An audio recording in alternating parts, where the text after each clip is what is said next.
The Assassin's Cowl exotic helmet is, in my opinion, one of the best hunter exotics to have in the game. And since I haven't done an updated build for this exotic specifically, I'm going to give you guys two builds, one build for easy medium content and another build for endgame content that you can take advantage of no matter what the season is. So this is what the exotic looks like normally. It actually has an ornament, which I really like. I like it a lot, honestly. But let's go over its perk. Vanishing Execution. Powered melee final blows grant invisibility and restore a portion of health and shields. Finishers and final blows against more powerful targets increase the duration of the invisibility and the amount of health and shields restored. Now let's dive right into it. So, like I said, there's going to be two builds here. For the first build, it's going to be for that easy medium tier content. The build can honestly just be used in about any activity. It's going to be effective regardless. So for build number one, let's go over what I'm using under the Arc Arc Subclass. For the super, we're using Gathering Storm. You know, you hurl the arc staff, does a lot of damage over time, really good for DPS in general, highly recommend it. For our abilities, I'm going with, first up, class ability, Gambler's Dodge. Again, when you dodge near your target, you will get your melee back. And the main reason for that is because of the melee here, Combination Blow. A quick strike that temporarily increases your melee damage when defeating a target, stacking up to 3 times. Then defeating targets with this ability also fully refills your class ability energy and restores a small amount of health. So essentially, you can have this combination of melee, dodge near your target, melee again, dodge near your target. So pretty much, you have this synergy of where you can have a very high damage melee from Combination Blow, which is good. For the movement ability, you can use what you want. I just like using Triple Jump. And then for the grenade, I'd recommend the Pulse Grenade. You know, periodically does damage over time, essentially, and there's a way to actually extend that damage, but you can use just about any grenade that you would like. I would just recommend the Pulse Grenade. Next, let's go over the aspects that I'm using. So first up here is Lethal Current. After dodging, your next melee attack has a increased lunge range, jolts the target, and creates a damaging aftershock. Damaging any jolted target with a melee also blinds them. So essentially, Jolt is that arc lightning that changed the targets, and it can also stun overload champions. And then Blind, obviously, you know, you blind the target, which blinding can also stun unstoppable champions. So keep that in mind.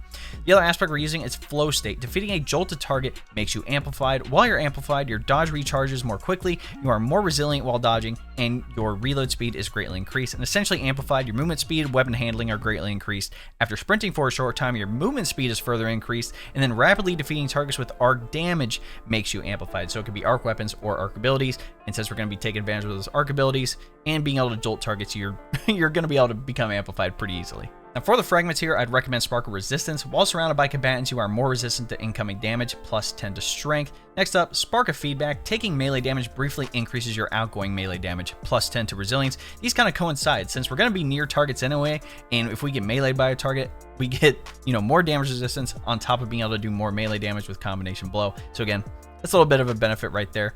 Next up, Spark of Amplitude. Rapidly defeating targets while you are amplified creates an orb of power. Again, this is really good for easy to mid-tier activities. If you're going to be amplified and defeating a bunch of targets rapidly, creating orbs for you and your team is going to be good in general. Now, the last fragment, you can kind of choose what you want. There's a couple of good options here. Spark Revolts is pretty good. Again, finishers make you amplified, plus 10 to recovery. So if you're not amplified and you want to be, all you have to do is finish a target. Boom, you become amplified. So that's pretty easy. Another good one here is Spark of Shock. Again, your arc grenades jolt targets, and again, that's a minus 10 to discipline. But again, since our pulse grenade will be able to jolt targets, you can take advantage of Flow State, being able to take advantage, you know, be able to become amplified from jolting a target. So that's good there. And then lastly, I'd look into Spark of Magnitude. Again, your lingering arc grenades, lightning grenade, pulse grenade, and storm grenade have an extended duration, so those will last longer. Now let's go over the armor mods that I'm using for build number one. So first up, I'm using Hands-On, gain bonus super energy on melee kills, and then also Dynamo, reduces super energy cooldown when using your class ability in your target. Since we're going to be taking advantage of Combination Blow, being able to get that melee, then dodging your target, we can take advantage of both of these at the same time. Then lastly, I put on a Siphon that matches whatever weapons you're using. So for example, I have Void Siphon on. I'm going to be using Void weapons again, but if I'm going to be using Solar, Arc, whatever, you can totally do so. But if you did want to put on Heavy Ammo Finder, you totally can. Again, increases the drop chance of heavy ammo on a kill. Again, there are options here for this build, but again, I'd either recommend a Siphon mod or just put on Heavy Ammo Finder. Next up on the gauntlets, I'm rocking Impact Induction. Again, causing damage with a melee attack reduces your grenade cooldown, and then double heavy-handed. Again, your powered melee final blows create orbs of power. On the chest piece, you can honestly rock any sort of combination of reserves and resistance mods. Again, that's up to you. So for example, like I said, I'm using Void Weapon. I want to use Void Reserves. And then I like melee damage resistance because, again, we are going to be up close to targets. So being able to take that point blank damage and have more resistance to it is going to be good. On the boots here, I'm rocking double Void Weapon Surge. Again, your Void Weapons gain a small bonus to damage while you have any armor charge. Your armor charge now decays over time. Pretty much anytime you collect an Orb of Power, you will gain an armor charge. You can have a maximum up to 3 armor charge for the base, and any blue mod actually puts a timer on that armor charge of 10 seconds. So pretty much if you have 3 armor charges, that will last 30 seconds there. And again, since I'm using Void Weapons, I have Void Weapon Surge on, but if you're using, you know, Arc, Solar, Stasis, Strand, whatever weapons you're using, again, you can have whatever type of combination you want here, but like I said, I'm using Void Weapons, so it's going to be Void Weapon Surge. Then lastly, on here, I have Innervation, reduces grenade cooldown each time you pick up an Orb of Power. Now lastly on the class item, first up I'm rocking Time Dilation. This one's pretty good. Your decaying armor charge has a longer duration, so essentially, that armor charge that lasts 10 seconds will now last 15 seconds. So with 3 armor charges, that's 45 seconds. So I can have that bonus weapon surge damage for 45 seconds if I don't pick up an Orb of Power, which is really good.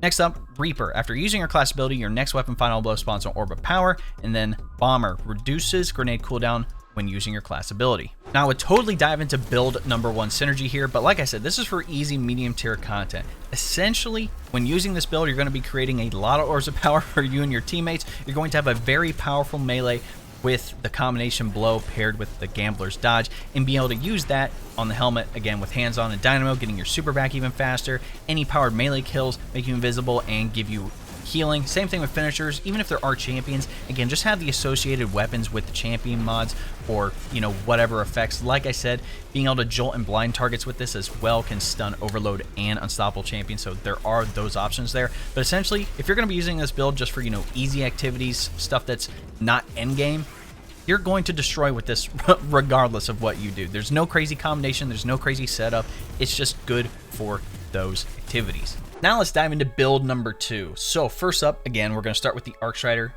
Subclass. So first up, everything is the same from build number 1 pretty much. We still have Gathering Storm, the Gambler's Dodge, Triple Jump, Combination Blow with the Pulse Grenade, same aspects as well, Lethal Current with Flow State. The Fragments did kind of change up here. So first up, I still have Spark of Resistance and Feedback, but I decided to put on Spark of Magnitude, allowing this Pulse Grenade to last longer, on top of Spark of Shock. Again, like I mentioned, your Arc Grenades jolt targets, -10 to Discipline. Again, being able to take out adds and also be able to stun overload champions can be good in endgame activities, as we know. Now for build number 2's armor mods, we do have a couple of changes here. So we still have hands-on and dynamo to get super energy back from melees and dodging near targets, but we also put on Powerful Friends. Again, collecting an Orb of Power causes nearby allies to increase their armor charge by 1. Again, being able to support your teammates in this way is good, and since you're going to be doing these team endgame activities, there's going to be Orbs of Power around, so being able to benefit, you know, your teammates on top of yourself is going to be a good thing. Now for my gauntlets here, I'm still rocking the same thing, 1 impact induction with 2 heavy-handed. So for the chest piece, I still have a reserve mod and a resistance mod, but I also put on emergency reinforcement. This thing is interesting. So when your shields become broken, you gain temporary damage reduction, consumes 3 or more stacks of armor charge, granting a longer duration to the damage reduction for each charge consumed. So we just have 1 on here, but essentially we're only going to have a max of 3 armor charges. So once we have 3 armor charges, our shields are broken. What's going to happen? This actually gives us a plus 10% to our damage resistance on top of our tier 10 resilience. So if you have tier 10 resilience, that is a 30% damage reduction. So whenever our shields are broken, that makes it 40%. So again, that's going to be really good for in-game activities and survivability. Now for our boots here, I still have Innervation, but I also decided to toss on Recuperation, replenishes health each time you pick up an Orb of Power, and then lastly, Stacks on Stacks. Picking up an Orb of Power grants you 1 additional stack of armor charge. Now in the class item, I still have Bomber, but I also put on Proximity Ward. Again, gain a powerful overshield while performing your finisher. As you know, you can get meleeed right out of your finisher in endgame content, so being able to have the powerful overshield is going to work in your favor. Now for the last mod, we do have a couple of options here. So Special Finisher, again, since we're going to have 3 stacks of armor charge, again, finishers generate special ammo for the whole fire team, consumes 3 stacks of armor charge. Next up here, we have Bulwark Finisher. Again, finisher final blows generate no overshield, consumes 3 or more stacks of armor charge, again, granting a longer duration to the overshield for each charge consumed. Again, you're going to go invisible after you finish the target anyway, but still, as we know, enemies still like to shoot where your body previously was. And so out of the finisher, if you're still standing there, you can get dropped, unfortunately. Another one to look into is Benevolent Finisher. Again, using a finisher on a combatant spawns Orbs of Power for your allies, consumes 3 stacks of armor charge. And then we have Empowered Finish. So finisher final blows grant 1 temporary armor charge when you have none. So if you have no armor charges, this will give you 1. If you already have armor charges and you get a finisher, it will not work. Now just note, you can only have one of these mods attached at a time. You can't just go over here and put on empowered finish and special finisher, unfortunately. You can only have one on at a time, so keep that in mind. Now for your stats to focus on, obviously first up you want resilience. We talk about this every video in general. Having tier 10 resilience gives you a 30% damage reduction in PvP, which is going to be really good. Now the other two I'd focus on is discipline. Again, discipline is tied to the grenade stat. Having a higher discipline stat is going to allow the cooldown for your grenade to be even faster. And then lastly, I would look into intellect. Intellect is tied to your super, and again, for in-game content, we definitely want to have that gathering storm as much as possible. When it comes to weapons to use, honestly, you can use what you want. We have so many options now when it comes to stunning champions in general that using whatever you want for this endgame build isn't going to affect how the build operates at all. And obviously, I'm making this build currently during Season of Defiance, and like I said, this build is going to be good regardless of what season it is. If there's going to be, you know, perks in the artifact for the Arc Subclass, I'm going to come back to this build and be like, hey, utilize this for this season. But again, we want to take advantage of it in general. So when it comes to champion perks on the artifact and all that stuff, again, use what weapons you want, use what's going to be effective for you. Now, essentially the synergy for build number 2, the main thing here is to be able to pick up Orbs of Power to gain 3 armor charges so we can have that emergency reinforcement on deck in case our shields are broken, so we get that higher damage resistance. Now, obviously, in in-game activities, you play a little more cautiously. You want to be able to get targets weak. You need to be able to stun champions multiple times so they don't get their health regen back. But the one good thing with this, especially with Assassin's Cowl in general, is that whether you melee and add if they're weak or decide to finish them, you're going to become invisible, and so you will be able to get near those targets. So whether it's you or your teammates being able to get a champion weak or stun them and you can finish them, again, you're going to be able to go invisible. With proximity ward, you're going to get that overshield while you're in the finisher, so if there's any ads around you shooting at you, you're going to survive. There is a way for this to happen. Now, again, with all the other stuff on the Arc Subclass, being able to use Gambler's Dodge and Combination Blow, if you can get it all queued up, you're going to have a very powerful melee attack that will also jolt targets, and again, that can also stun, you know, overload champions. You know, Spark of Resistance giving you even more damage resistance on top of Spark of Feedback, so if you are meleeed, again, your outgoing melee damage does get increased. Whenever you decide to use that Pulse Grenade, it will last longer on top of jolting targets, so if there's a crowd of targets, being able to throw that in there and have the jolt damage go around them as well is going to work out in your favor. Now, everything else, when it comes to hands-on and dynamo, again, meleeing a target gives you super energy, dodging near targets gives you super energy. With powerful friends, again, collecting an Orb of Power gives you and any nearby allies an armor charge, which, again, it's going to be these in-game activities. You're going to be near your near some teammates, I would assume. So, again, they're going to get a free armor charge out of that. Anytime you get those melee kills, heavy-handed kicks in on top of impact deduction, giving you cooldown for that grenade as well. And then on the boots here, every time you pick an Orb of Power, you're getting health back, you're getting that grenade back faster with stacks on stacks. Instead of just getting 1 armor charge when you pick up an Orb of Power, you get 2. So again, we can have emergency reinforcement back to back just in case we need it, and all you have to do is pick up 2 Orbs of Power instead of 3, so you're already there.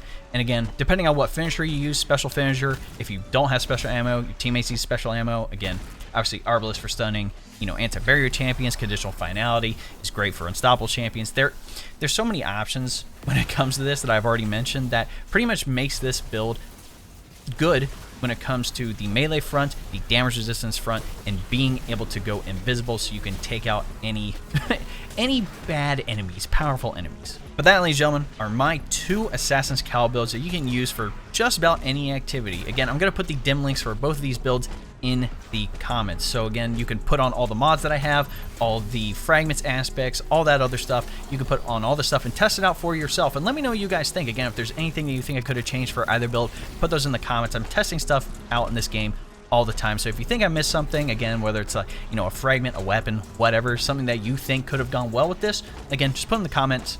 I'm definitely willing to hear you out, trust me. But if you like what you saw, be sure to drop a like on the video, subscribe to the channel, and then turn on the bell next to notifications so you don't miss out on another build video here on the channel. If you didn't know, we actually stream 3 days a week, Tuesdays, Thursdays, and Friday evenings at 9 p.m. Eastern on YouTube and Kick. Again, if you want to stay updated with where I'm streaming at, I always tweet out where I'm streaming, and I always put it in my Discord as well. That link will be in my description. Again, we are going to be playing games there together, whether it's raiding, you know, dungeons, or just any game outside of Destiny 2 as well. But we also have other topics in there like PC tech, anime, and more. Lastly, if you guys didn't know, we hit YouTube Partner here on the channel, which is freaking awesome. Again, it's given us access to a lot of benefits here. One of those things being memberships. Again, if you don't know what a membership is, it is essentially like a Twitch subscription. Again, it's another way to support me here on the channel so I can continue making content for you guys. So again, you're going to get access to the exclusive emotes, the monthly badges, and other cool stuff here on the channel. So if you would just like some more information, all you have to do is press the join button next to subscribe, and that will give you access to all the details you need. It's been your boy. We'll catch you in the next one. Cheers.